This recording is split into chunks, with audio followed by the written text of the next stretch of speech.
You know, I'd focus more on the entertainment stuff because I don't want to talk about business channels because most of the time when I do podcasts, I'm always talking about business. People are like, what books do you recommend? Or what podcasts do you listen to? So it's always got to be like businessy. So this is more like my personal stuff. This is like another take on James. Yeah. Hi everyone, welcome to What's on Your Feed. Today my guest is James Mulvany. He's the founder of podcast.co, radio.co and matchmaker.fm. Great app that gets podcasters and guests on the same room to meet each other. He also has his YouTube channel, so you can check that out for amazing tips on podcasting, right? Yeah, that's absolutely right, yeah. Welcome, James. Thank you very much for doing this. So to begin with, I was like, you know, I've probably got about 100 different channels or something I'm subscribed to on YouTube. Right. So whittling it down to 15 was quite tricky. Yeah. I'll start off with food. Like until like my mid-20s, I didn't really cook a lot. Like when I was a student, I pretty much lived on like a pretty simple diet. I never really learned how to properly cook. Yeah. And then when I got to like about maybe 26, 27 years old, this is going back about 5 years, I guess, I suddenly just like thought, wow, I'd made a dish and I was like, wow, this is pretty good. So to start off with, I'm going to go through some food channels. Jamie Oliver. Yeah. I really love his channel. Some of the recipes on here are amazing. The thing I would say is like, I feel like he put a lot of effort into his channel, maybe like, so he had this thing called like FoodTube between maybe 2015 and 2016, where it wasn't just him, it was like he'd have other chefs coming on as well. So I've watched like a load of his videos and I've just got so much from this channel. But you know, he still posts recipes, but I do think like this channel used to be better than it is now. Just because of all the other people that would intervene. Yeah. So for example, like there's a guy called DJ Barbecue, right? He's like this American guy. He lives in the UK. Just his personality is just huge. So like he does these kind of crazy videos and you know, they did a lot of collaborations, but if you look at the timestamps of these videos, a lot of it was like 7 years ago, 6 years ago, sort of thing. Next on the list is Gordon Ramsay. Again, really famous chef. Yes. I think sometimes his recipes are great, but then also quite like watching his old clips of his shows. So like Kitchen Nightmares and that kind of thing as well. Yes. Well, he still posts regularly. He does, yeah. Like, but then I've noticed, for example, recently they've started to do these videos. Like this one here, okay, which it's not really Gordon Ramsay. It's just kind of like videos like they do on Tasty or whatever. Right. It's got his voice over the top, but I don't think those are his hands cooking the food. Right. And so I kind of feel like this is a cheap way of him making more content. Yeah, I see. You know what I mean? Yeah, so next up on the list, Sorted Food. Now, these guys are great. This is like 4 friends. It's a UK channel. They started out doing a lot of recipe type videos. The content that they produce now is just everything about food. So sometimes they'll go out and review restaurants. They kind of do these challenges where they have like the cook-offs between them. It's interesting because this is an example of a company on YouTube. So these guys started in 2010. Now, I think they saw, like, they had the foresight of, like, the idea of building an online brand, building a YouTube brand. And, like, to have that sort of vision back in 2010, I think was really ambitious because back in 2010, there wasn't that many people making money from YouTube. Yeah. There wasn't really a lot of people, I think, who realized the full potential of the platform. Totally. So I think as like a business model, I think it's fantastic as well. So I think, hats off to Sorted Food. They've done a fantastic job in creating like a really cool and engaging brand. And from this, they have like a website with, you know, membership area, which you can pay to join. They have books that they've sold, etc. But they are just like 4 guys who sort of obviously graduated university. They're all probably around the same age as me. 2010, just finished university, and they've created this brand up to 2.4, nearly 2.5 million people. Yeah. Next up, Munchies, which is just good fun. Again, like nice recipes. I think sometimes they've got some interesting characters on here. I quite like when they do these sort of street food type things, where they'll go out and visit people who are like making like awesome street food in New York City or London or wherever. Anyway, those are my 4 food channels. All right, next up, Tom Scott. Have you ever come across this guy before? Yes. You know, I can never tell exactly what he does. I just love looking at his videos. This is one of these ones that I've only probably been following him for about a year. I maybe discovered him a year ago. Too. I think he's been going for a long time, but I find some of his videos really interesting. This is the kind of stuff that's kind of quite nerdy, and you could spend, like, for example, I spent 12 minutes the other day watching a video with him talking about microwaves. Yeah. Well, I think what he's really good at is he's very good at building like a narrative and creating a story that kind of keeps you interested. So he can kind of talk about something that's kind of, in a sense, quite mundane and kind of make it really interesting. Yeah, totally. This was a video which I saw him do the other day, which was basically where he was talking about the wind turbines and the fact that most people don't know this. They actually have like an emergency exit right on the top of them. So if you are like maintaining the wind turbine and you kind of like the engineer at the top, so obviously they climb up it, there is actually a way to like get out of the wind turbine should you not be able to go down the stairs. It's like a safety mechanism, right, which will actually lower you down. So I thought this was really cool. This is so he was literally rope, like, right?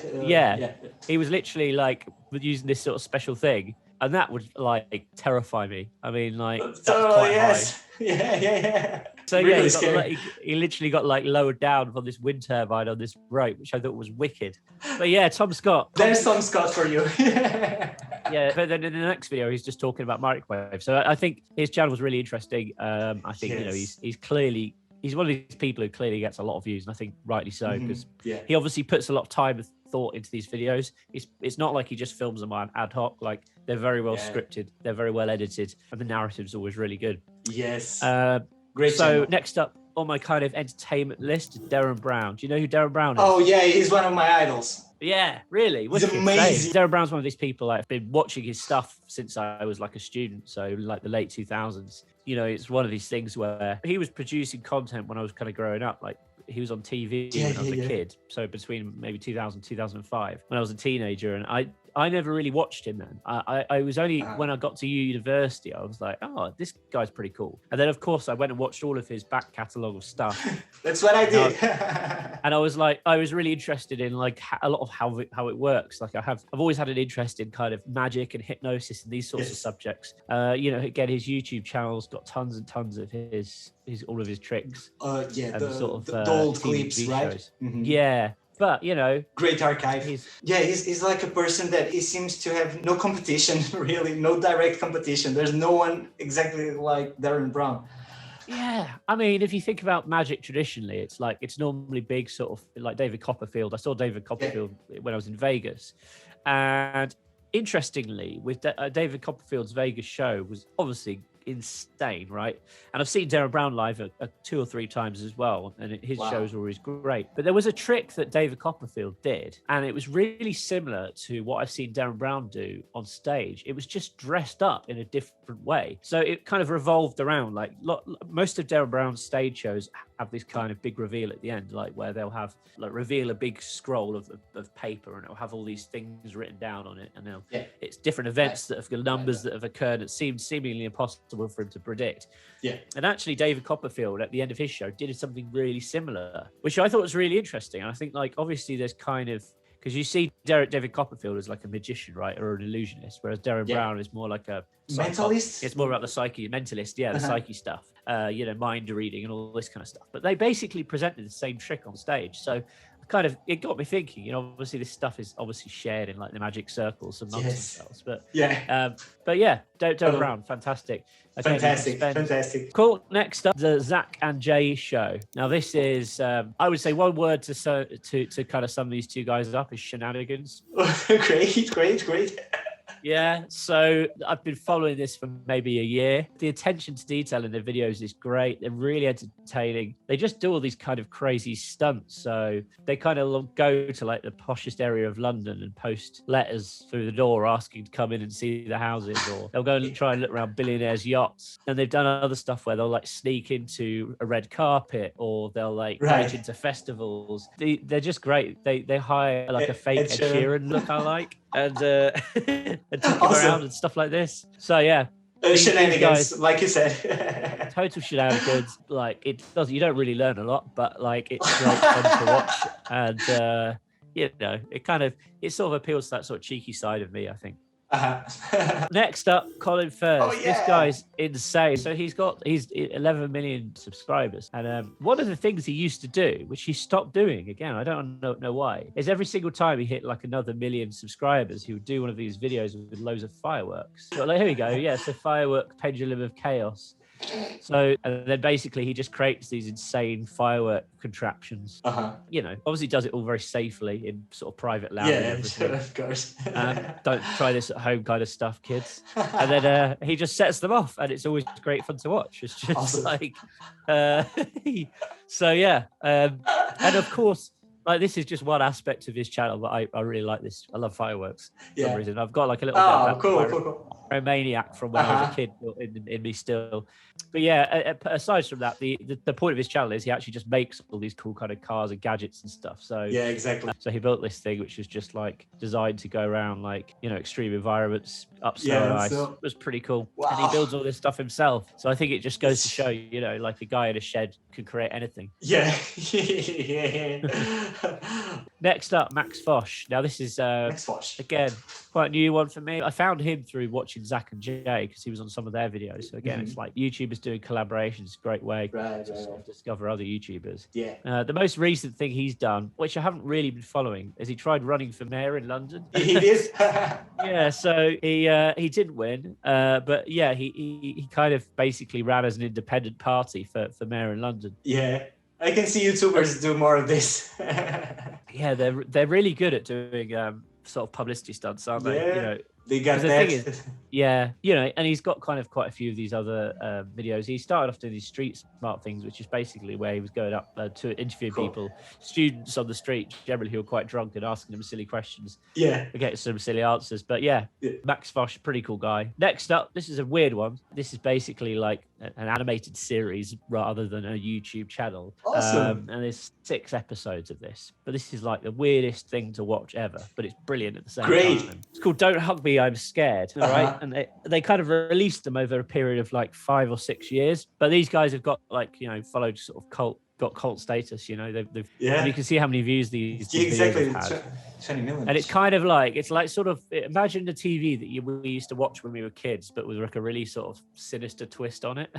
So it's really strange. This is like really British humor. I'm curious to see like if like an American watched this, if they'd kind of understand it or find it really just strange. I mean, it is pretty strange inherently. Right. So Don't Hug Me, I Was Scared. You know, if you've got, I don't know, probably only take you an hour to watch all of them, something like that. But you're gonna not sleep very well that night once you've gone through all of these. And it's one of these things, right, where I don't really follow it, but I know I'm aware of it. I know there's like, if you go on like Reddit, for example, there's like all this fandom art where people have created all these different scenarios and of course, and of course, like people discussing it and overanalyzing everything on Reddit. It's like one of the it kind of attracts some weird type people like to watch this sort of thing. Right. But everyone likes a bit of surrealism and escapism. Of course. I've got a couple of music ones and a couple of business ones, and I thought, you know, I'd focus more on the entertainment stuff because I don't want to talk about business channels because most of the time when I do podcasts, I'm always talking about business. People are like, what books do you recommend or what podcasts do you listen to? So it's always got to be like businessy. So this is more like my personal stuff. This is like another take on James. Fatboy Slim, like he's one of my favorite house music artists. I always loved Fatboy Slim. He doesn't post like loads, but some of the stuff he did, like for example, this was quite cool. He released an album in like the end of last year, 6th of November. So we were in lockdown in the UK, or just go back into lockdown. So this was just like him as dressed up as the Pink Panther, and he was like delivering. He just released a new album called Back to Life. Okay. So, and he lives down in Brighton, which is like a kind of coastal town on the south coast. So he dressed up as Pink Panther and just delivered some of these CDs to people. No one knew he was. They didn't know that he was turning up at the front door. He just turned up and gave them the CD and signed it, etc. Cool. But yeah, it was quite funny. Just a good way to promote your new album, you know. Totally. Next up, BBC Radio 1. This is like the main sort of pop music station in the UK, and they just have like an insane amount of good live sessions on here. You know, I've always been a big fan of Radio 1. I've listened to it for like the last 15 years of my life, pretty much every day. Yeah. So, and the YouTube channel is great, you know. They have something called Live Lounge, which is basically when, you know, famous artists and up-and-coming artists will come and perform. So a lot of them are on here, and then obviously sometimes they have like interviews with people and stuff. So yeah, Radio 1, always something I've followed. And I must admit, like, it's always been good because this is one of the things I've missed, you know, when we have been in lockdown. And even now, it's like live music. You can't go and see people performing. You can't go to festivals. You can't really go to gigs.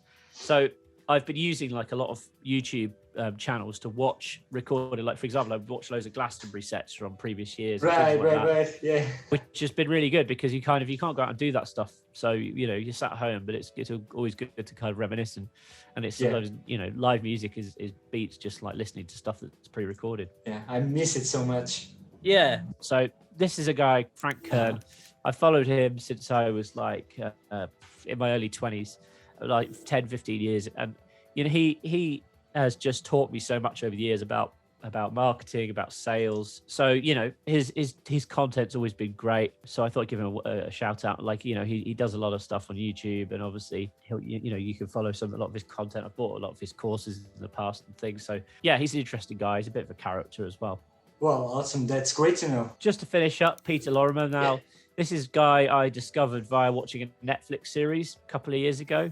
He's basically got like a boutique real estate agency in LA, and I just really, even though I'm not that interested in real estate, or I'm not like a real estate agent, which is what a lot of his content's designed for. I just really appreciate his content. I just think the way he presents his videos and the way he kind of comes across is really, really interesting, and I think it's a great example of personal branding and how you can kind of set yourself out from the competition, and I just find him very, very compelling to watch, actually. All amazing to know. So we can go to the top 5. So the top 5 are... James's top 5. Yeah, in no particular order. I've got Jamie Oliver. Yes. Gordon Ramsay. Derren Brown. Yeah, great. colinfurze, and then Radio 1. Okay, great. We have them. James, thank you. That was it. That was the episode. That's it. Yeah, that was it's just like that. It's like a vaccine. It's really quick. Yeah, absolutely. I think this is one of the easiest podcasts I've ever had to record, because this is supposed to be really fun. That's it is fun. It was fun thinking about like which channels do I actually really, really admire and appreciate, and not just necessarily ones that are like, well, obviously there's certain ones in here that tons and tons of other people watch, but then there's some other ones which are a bit more sort of obscure in here as well. So I tried to kind of keep a bit of a balance. Right. This was a perfect list. So thanks a lot for this, and thank you for all that you're doing to the podcasting world. I mean, no problem. Hopefully you found lots of guests through Matchmaker. Yeah, we already had 3, and now we're already talking to more people. Amazing guests. Everyone is really nice there. So you have the perfect Tinder for podcasts. It's great. It's a great app. All right. Thanks very much for having me on. It's been a pleasure. Thank you for taking your time. Take it see easy. You next time. Thank you. See you. Bye.